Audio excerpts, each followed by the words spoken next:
Hi folks, welcome back. This is A Nose Nose, the first channel dedicated entirely to the more obscure, to the long forgotten, or the brand new items in perfumery. In short, the stuff that nobody yet knows about. Today, I am wearing funky stuff again because again I'm celebrating a big milestone with my Romanian community. We have 8,000 followers on Facebook, about 11,000 in total on all of my Romanian channels. So since I'm already made up and stuff, I figured I'm going to shoot a video. Shoot a video. Sorry, code switching sometimes is hard. Anyway, today we're going to talk about something that's very appropriate for summer if you want. It's a bright, everybody uses bright, but it is the best word for this, almost acidulated citrus fragrance, and it is called URU. I've been talking about Italian fragrances quite a lot. This time I'm taking you to Japan, more specifically to the island of Okinawa. The Association of Okinawan Small Producers, I guess, got together at some point, and in 1996 they started a company called Okinesia. Sorry, I took some notes this time because the nomenclature is not rolling off my tongue, let's just say that. So Okinesia started in 1996 with the clear intention to only produce and create and sell stuff made on the island with island resources by islanders in order to promote the local culture and flavor to the rest of the world. So since 1996 the company's gained quite some traction. As far as I know, there are about 500,000 supporters online following their activity and buying their products, reviewing their products, and so on. And the dedication they are enjoying from their fans is due, in fact, by their determination to only use natural products, to have a clean and scalable model to expand their business, and so on. The fragrance I'm going to talk about today is created by the company. I'm going to show you the packaging. The box looks like this. It's made from recycled materials. It's very cleanly made, of very good quality, as usually Japanese products tend to be. Inside it, there's a box that looks like this, also made from recycled materials, with a small map of the island itself, explaining some of the ingredients. These are camping hands. Please ignore my manic here. I'm also a maker, so I build stuff. When I build stuff, nails don't last. And a small book explaining a lot of things about their products inside. You can see it here. Excuse me. Let's do this. Alright, so all of this comes in this little box like this. In the main box, there's also a note. I have no idea what it says. If we have any Japanese speakers on the channel, maybe you can help me translate these things. Here they are. There you go. So this is the complete packaging. The bottles look like this. And they were conceived to be showcasing one main ingredient that only grows on Okinawa. It's called kabuchi. I read it like this because it's spelled K-A-A-B-U-C-H-I, kabuchi. Also, I found it as kunenbo citrus, which is basically a local varietal that is very similar to a small true orange. The difference is the peel and the flesh are very fused, so it's almost impossible to peel the fruit, which means a lot of the times in a lot of the applications, culinary or elsewhere, otherwise, like cosmetics or an incense, the kabuchi fruit is processed usually whole, which gives it a very interesting flavor profile because the peel is extremely fragrant. So, URU, this is the name of the cologne, or the cologne house, that is part of the Okinawan initiative, is built around the kabuchi flesh and peel. Okay, the bottle looks like this. There are 3 variants. There's a green one, a blue one, and a red one. The red one is a little bit more feminine than the other ones. I picked it up at a sale. I had no idea where it's coming from. I saw Ryukyu fragrances, Okinawa, and I got very curious. I bought it for a song. Online, they're hard to find, but they go around $40-50 for a 50 milliliters like this one. So it's very accessible, and the only impediment is you might need to pay extra for transportation, and to wait for quite a while, because I don't know if there are any distributors. But if you make it to Japan, if you make it to Okinawa, give this one a chance, because it's 100% natural ingredients. 100%, which is very rare nowadays. Aroma chemicals are so easy and tempting to use that you don't really get 100% natural perfumery. This one is. And let's talk a little bit about the notes. The freshness and the citrus burst in the beginning is very evident, but somewhat it's easy to process. It's almost like a marmalade. And I'm not talking about the sweetness. I'm talking about the transparency.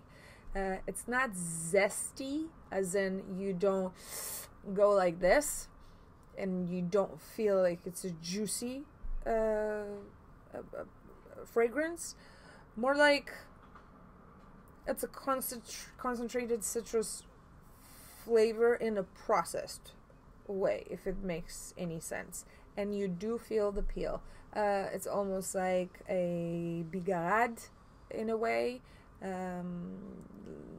almost like a Sicilian orange, kind of, with a few very aromatic things in the back end.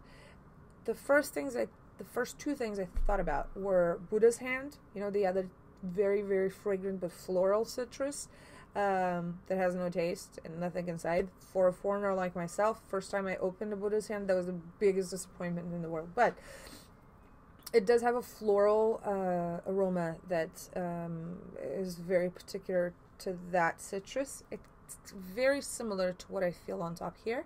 Also, long pepper. Long pepper, I think I might have mentioned it before, the floralness and the woodsiness that make long pepper so particular to me are the same elements that would make it very desirable in a perfume form, fragrance form. If anybody's working on that, please let me know, because I'm going to be your first client. But that's what I'm feeling. I'm feeling a slightly peppery but not spicy, very floral, citrusy top note that seems to be part of one ingredient and not a combination of not an accord, not a combination of notes. That's why I think it is the kabuchi fruit. I hope it is, and if it is, I can't wait to taste it. It's one of those things. I want to drink this perfume, basically. That's how it is. It has alcohol, so that's pretty. Yeah, why not? Anyway, apart from the Buddha's hand notes and apart from the long pepper notes, I'm feeling something green. Maybe it's in my head, but it's either Thai basil or some sort of shiso leaves. It would be pretty plausible to be something like shiso, considering that they're trying to only use ingredients they can source on the island. But then again, we never know. We don't know. This is not described anywhere. It's not described on their website. It's not described on Okinawa Clip, which is the only website with an English translation speaking about this line that I found. I can't find anything anywhere. I do get some shiso, which is a basily minty greeny and somewhat aromatic in the way that kind of makes your mouth get numb. Leaf. There are also water lilies. That's actually the only other ingredient you can find in the description on this box. Water lilies to me smell very fleshy, not in an indolic way, but in a almost like a radish way, if that makes sense. So there's a little bit of heat to this, but it's also airy and cool at the same time. It's a weird combination. But at the back of the mind, this is what I registered, this is what I experienced, and somehow it works for me. I'm not big on citrus, and I'm not big on lemony scents, Hesperidic scents of any kind. Although I do own quite a few, I tend to gravitate towards Petit Grain and stuff like that. But this works for me. I get a little bit of candy-ish, weird, fluffy, sponge sugar type of sweetness. Maybe it's the same marmalade effect that I was talking about in the beginning. I don't know.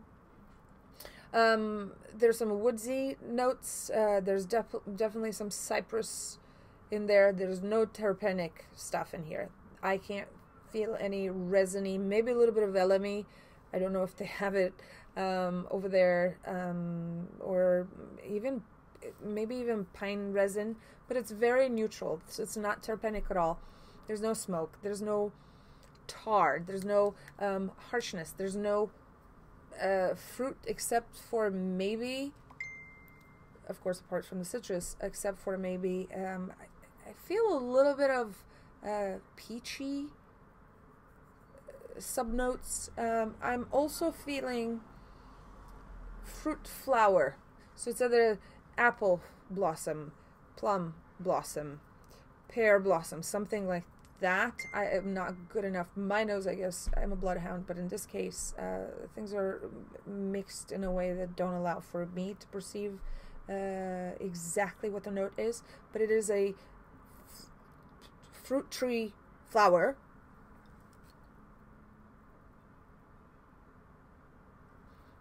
And maybe a little bit of something green dry.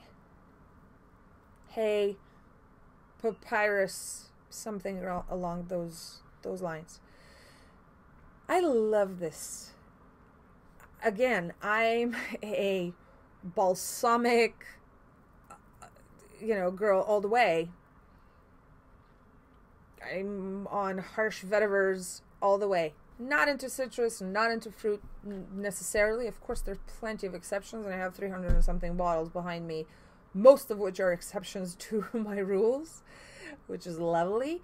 But this is an amazing citrus liquor, if you want, citrus juice.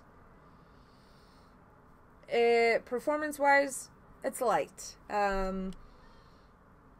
It's an airy application, in the sense that the projection, although small, is also not solid. It's very airy. It's transparent.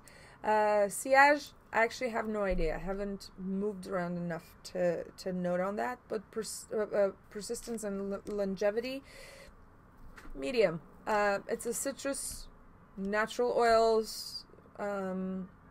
So first 5 to 10 minutes, you do get the top note. 40 to 60 minutes extra of a middle that's a little bit sweet and marmalade-y, and a little floral. And then another 3-4 hours after that goes into this interesting blended, simple but very elegant, very meditative almost, but fresh, clean mix of woody notes, citrus, and at this point very blended floral subnotes. So it's fresh, It's summery, it's clean, it's one of those that give you a sense of well-being. It kind of keeps you company, if that makes sense. It doesn't necessarily project outwards. I can't say that this is one of those things that represent you, announce your presence, make a point for you. No, it's more like the undescribable, discreet.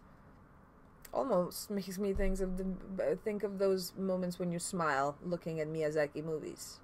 Usually you look at Miyazaki and you go, ooh, ooh, ooh. Kind of. With this, it's like the Totoro. Kind of like that. It's a companion right here that you don't have to look at. You don't have to talk to. It's just it's your back. It's your shadow. Happy shadow. If that makes any sense. Anyway, it's an interesting thing. If you're lucky enough to travel that way, give it a nose. If you're lucky enough to live there, please tell us more about this, because, you know, we don't know more than I just mentioned. And that's it. If you like what I have to say, if you like to hear more about obscure perfumes that nobody knows about, if you want to contribute to the conversation in any way, I know there are plenty of reviewers out there doing a really good job talking about, you know, more popular creations and houses. I will leave them to do what they do best, because they're fantastic at it, and I'll keep doing this obscure stuff because this is what gets me happy, and maybe it helps somebody. So today we talked about URU Red from Okinawa. It's an eau de cologne, which I forgot to mention, and it's made in Japan by Okinesia. Okinesia. Pardon my pronunciation. I really don't know if I'm even close with describing this and calling it by its real name. So URU Red, a true Okinawan product with 100% natural ingredients. That's it. Here we go. And with this, I bid you farewell. And don't forget to subscribe and like and comment. You know the deal.